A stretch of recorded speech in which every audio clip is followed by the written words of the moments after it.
বিসমিল্লাহির রহমানির রহিম। আসসালামু আলাইকুম। সুপ্রিয় শিক্ষার্থীবৃন্দ, কেমন আছো তোমরা? আশা করি সবাই ভালো আছো এবং আমরা যে ক্লাসগুলো তোমাদের জন্য নিচ্ছি সেগুলো তোমরা দেখছো। আমরা সর্বাত্মক চেষ্টা করছি তোমাদের লেখাপড়ার জন্য, তোমরা যাতে কিছু শিখতে পারো, কিছু জ্ঞান অর্জন করতে পারো। আমরা শিক্ষকরা সর্বাত্মক চেষ্টা করে যাচ্ছি।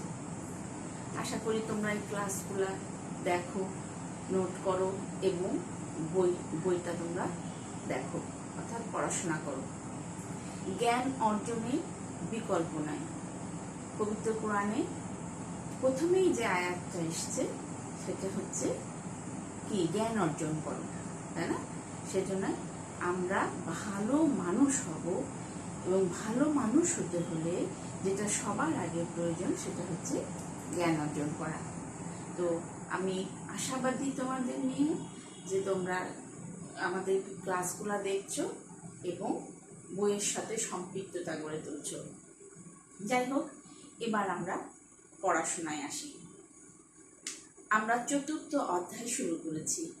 গত ক্লাসে আমরা প্রেষণা, 4র্থ অধ্যায়ে প্রেষণার উপরে 2টো ক্লাস নিয়েছি এবং এই 4র্থ অধ্যায়ে আছে ইমোশন বা আবেগ।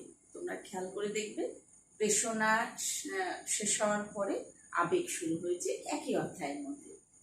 যাই হোক, আমরা আমাদের আজকের পাঠ্য বিষয় হচ্ছে আবেগ বা ইমোশন। এই কথাটার সাথে, এই শব্দটার সাথে আমরা কম বেশি সবাই শুনে থাকি বা জড়িত বা বলে থাকি যে আবেগপ্রবণ হয়ে গেছে ইত্যাদি ইত্যাদি কথা বলে থাকি। কিন্তু আসলে আবেগের স্পেসিফিক অর্থটা কি, এটা কিন্তু আমাদের অনেকেরই অজানা। তো আজকে আমরা সেটাই সুন্দরভাবে পরিষ্কার পরিচ্ছন্নভাবে শিখে নেব যে আবেগ কি, আবেগ কাকে বলে। দেখো, বিভিন্ন মনোবিজ্ঞানীরা আবেগকে বিভিন্নভাবে মূল্যায়িত করেছেন, তাই না? তার আগে বলে নিই যে এটা একটা ল্যাটিন শব্দ, ইমোভার থেকে এসেছে, যার অর্থ হচ্ছে বাইরে পরিচালিত করা বা মুভ আউট। তাহলে ইমোশন কোথায় থেকে এসছে? শব্দটা ইমোভার থেকে এসছে, হ্যাঁ, যার অর্থ বাইরে পরিচালিত করা বা ইংলিশে যাকে বলা হচ্ছে টু মুভ আউট। তাহলে আবেগ এর অর্থটা কি, আবেগ কাকে বলে? মনোবিজ্ঞানী রাইডার গোথালস, কেভানা, সলমন, বিভিন্ন মনোবিজ্ঞানী একত্রিতভাবে যে সংজ্ঞাটা দিয়েছেন সেটা হচ্ছে আবেগ বলতে একটি আলোড়িত বা উত্তেজিত অবস্থাকে বোঝায়। মনোবিজ্ঞানীরা কি বলছেন? যে আবেগ হচ্ছে একটা আলোড়িত একটা বা উত্তেজিত অবস্থাকে বোঝায়। দ্বিতীয়ত, জন সিরাজ বলছেন আবেগ হলো অনুভূতিমূলক অভিজ্ঞতা যা শারীরিক উত্তেজনার কারণ। তাহলে জন সিরাজ কি বলছেন? আবেগ হলো অনুভূতিমূলক অভিজ্ঞতা যা কি শারীরিক উত্তেজনার কারণ। সাধারণভাবে আমরা বলতে পারি যে আবেগ হলো এক ধরনের অনুভূতি। এই অনুভূতিটা হচ্ছে জটিল অনুভূতি বা কমপ্লেক্স অনুভূতি। তাহলে অনুভূতিটা কি? আমরা তো আবেগ নিয়ে আলোচনা করছি, আবেগকে সংজ্ঞায়িত করতে যাচ্ছি। তাহলে অনুভূতিটা কি? অনুভূতি সম্পর্কে যেটা বলা হচ্ছে যে একটা নিতান্ত নিষ্ক্রিয় মানসিক অবস্থাটাকে বলা হচ্ছে অনুভূতি। তাহলে আবেগটা কি? আবেগ হলো এক ধরনের জটিল অনুভূতি যার মূলে কতগুলি সহজাত প্রবৃত্তি বর্তমান। ভয়, ক্রোধ, হিংসা, লোভ, লালসা ইত্যাদি হচ্ছে আবেগের উদাহরণ। তাহলে আমরা কি জানলাম? যে আবেগ হচ্ছে এক ধরনের জটিল অনুভূতি যার মূলে কতগুলি সহজাত প্রবৃত্তি বর্তমান। ভয়, ক্রোধ, হিংসা, লোভ, লালসা ইত্যাদি ইত্যাদি হচ্ছে আবেগের উদাহরণ। তাহলে আমরা অনুভূতিটাকে কিভাবে ব্যাখ্যা করলাম? বলা হচ্ছে যে একটা নিষ্ক্রিয় মানসিক অবস্থা।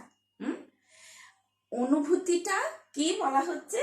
নিতান্ত নিষ্ক্রিয় মানসিক অবস্থা যা অনুভবকারীর মনে উত্তেজনা সৃষ্টি করে। এটাই হচ্ছে অনুভূতি। এবং এই অনুভূতিটা সুখকরও হতে পারে, দুঃখকরও হতে পারে।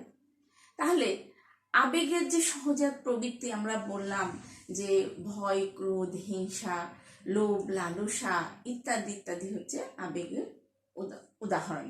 আমরা কি আবেগে আবেগভূত হয়ে হঠাৎ করে এমন কিছু করে বসি, পরে আমরা অনুতপ্ত হয় যেটা না করলেও পারতাম, তাই না? তাহলে প্রত্যেকটা মানুষের মনে কিন্তু আবেগ আছে। আবেগহীন মানুষ কিন্তু যন্ত্রের মতো। আমরা অনেকে বলি যে ওর ভিতরে অনুভূতি নাই, আবেগ নাই, আমরা বাহ্যিক দিকটা দেখে বলি, তা কিন্তু না। কোনো না কোনো সাইড আছে যেটা আমরা বাহ্যিকভাবে দেখতে পাচ্ছি না বলতে, কিন্তু আমরা হুট করে একটা সিদ্ধান্ত দিয়ে ফেলি যে। তো আবেগহীন মানুষ হচ্ছে যন্ত্রের মতো। সর্বসাকুল্যে আবেগকে যে সংজ্ঞায়িত করেছেন সার্বিকভাবে মনোবিজ্ঞানীরা, সেটা এখন আমরা আরো সুন্দর করে পরিচ্ছন্নভাবে জেনে নিব, এবং তোমরা সেটাকে মনে রাখবে। এবং যারা মনোবিজ্ঞান পড়ছো তারা কিন্তু অন্যকে ভুল বললে সেটা তোমরা ক্লিয়ার করে দিতে পারবে।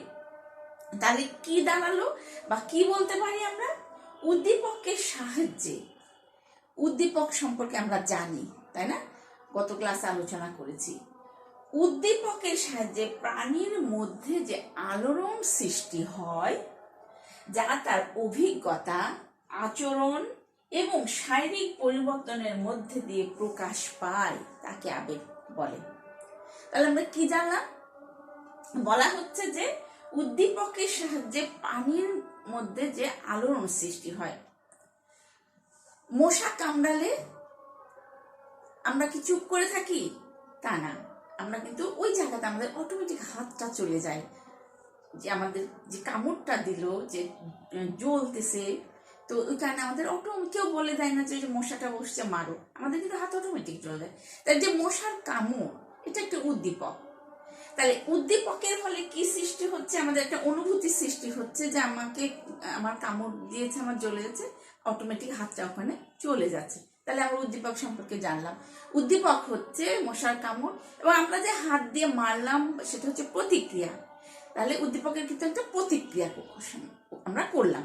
বলা হচ্ছে যে উদ্দীপকের সাহায্যে প্রাণীর মধ্যে যে আলোড়ন সৃষ্টি হয়, যা তার অভিজ্ঞতা, আচরণ এবং শারীরিক পরিবর্তনের মধ্যে দিয়ে প্রকাশ পায়, তাকে আবেগ বলে।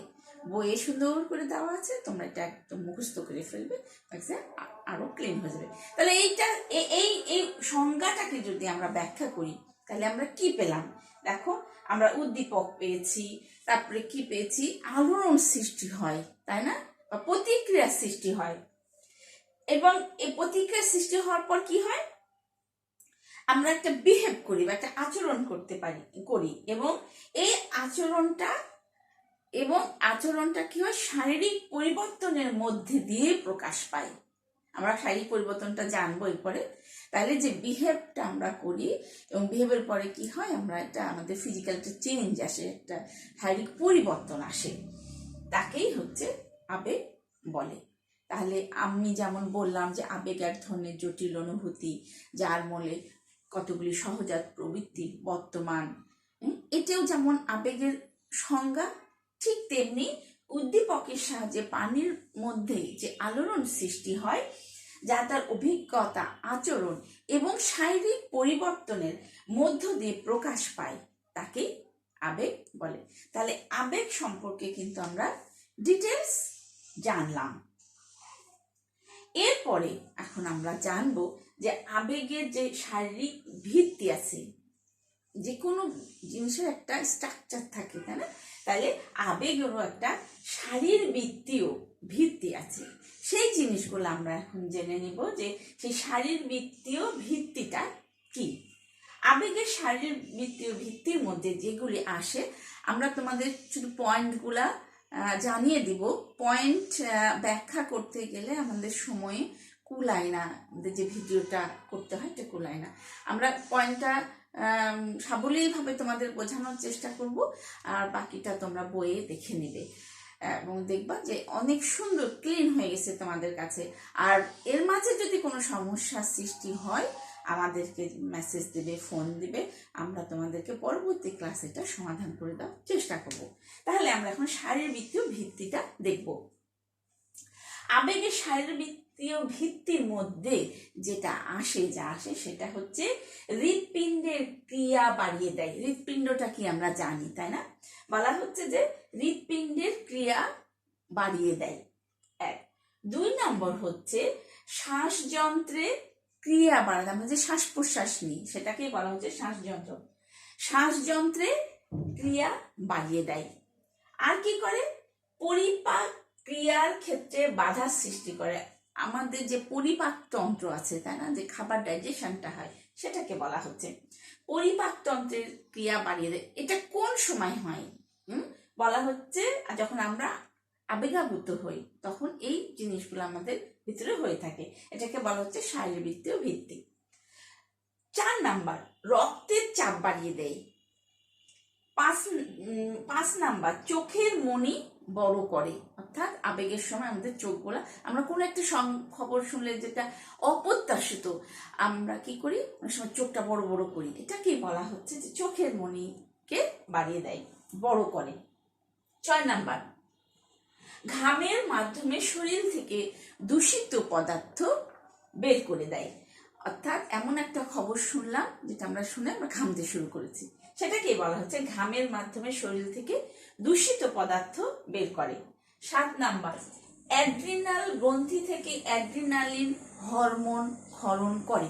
আমাদের যে অ্যাড্রিনাল গ্রন্থি আছে, এই আবেগের সময় কি হয়? শরীর থেকে অ্যাড্রিনাল গ্রন্থি থেকে অ্যাড্রিনালিন হরমোন ক্ষরণ করে থাকে। 8 নাম্বার, রক্তে শর্করা বা চিনি জাতীয় উপাদান বৃদ্ধি করে। আর কি করে? শরীরের লোম খাড়া হয়ে ওঠে, তাই না? আমরা পথে চলতে যে যদি আচমকা একটা জীবজন্তু দেখি, তখন কি আমরা হয়তো আমাদের ছড়ে যাওয়ার সুযোগ নেই, তখন ভয়ে কি হয়? বুকের মধ্যে ধরপড় করবে, না গায়ের লোম খাড়া হয়ে উঠবে, এরকম আমাদের ফিজিক্যালি কিছু চেঞ্জ এখানে দেখা যায় বা সমস্যা দেখা দেয়। তাহলে কি হয়? শরীরের লোম খাড়া হয়ে ওঠে। তো এই হচ্ছে শারীরবৃত্তীয় ভিত্তি কিসের? আবেগের। তাহলে আমরা আবেগ সম্পর্কে জানলাম যে এটা একটা ল্যাটিন শব্দ, ইমোভার থেকে এসেছে। আবেগের সংজ্ঞাটা জানলাম, মনোবিজ্ঞানীরা কিভাবে কে সংজ্ঞায়িত করেছেন। অনুভূতিটা কি, আবেগ এবং অনুভূতির মধ্যে যে পার্থক্য আছে, অনুভূতির সংজ্ঞাটা জেনে আমরা সেটার কিন্তু পার্থক্য করতে পারছি বা পার্থক্যটা বুঝতে পারছি যে আবেগ এবং অনুভূতির পার্থক্যটা কোথায়। এছাড়াও পার্থক্য আছে, আমরা পরবর্তী ক্লাসে জানবো। আর কি জানলাম? যে শারীরবৃত্তীয় ভিত্তি, কিসের শারীরবৃত্তীয় ভিত্তি? ইমোশন বা আবেগের শারীরবৃত্তীয় ভিত্তি। প্রথম বর্ষের উচ্চ মাধ্যমিক প্রথম বর্ষ শিক্ষার্থীরা, আমরা কিন্তু কন্টিনিউ তোমাদের ক্লাসগুলা নিয়ে যাচ্ছি এবং আবারও তোমাদের কাছে বলছি যে তোমরা ক্লাসগুলো ফলো করো এবং বই দেখো, তাহলে পরীক্ষার সময় কোনো সমস্যা না, তোমাদের কাছে সব কিছুই ক্লিন হয়ে যাবে। আর কি করব? আমরা করোনা বিধি মেনে চলবো, তাই না? স্বাস্থ্যবিধি মেনে চলবো এবং সামনের দিকে এগিয়ে যাব। তো সামনের দিকে এগিয়ে যাওয়ার জন্য আমাদের কি করতে হবে? পড়াশোনা করতে হবে, জ্ঞান অর্জন করতে হবে। আবেগ সম্পর্কে আমরা জানলাম। পরবর্তী ক্লাসে আমরা আবেগের যে আরো কিছু বিষয় আছে, শারীরবৃত্তীয় পরিবর্তন বা বডিলি চেঞ্জ যেটাকে বলা হয়, পরবর্তী ক্লাসে আমরা সেটা দেখব। আজকে এ পর্যন্তই। ভালো থাকবে, সুস্থ থাকবে। আল্লাহ হাফিজ।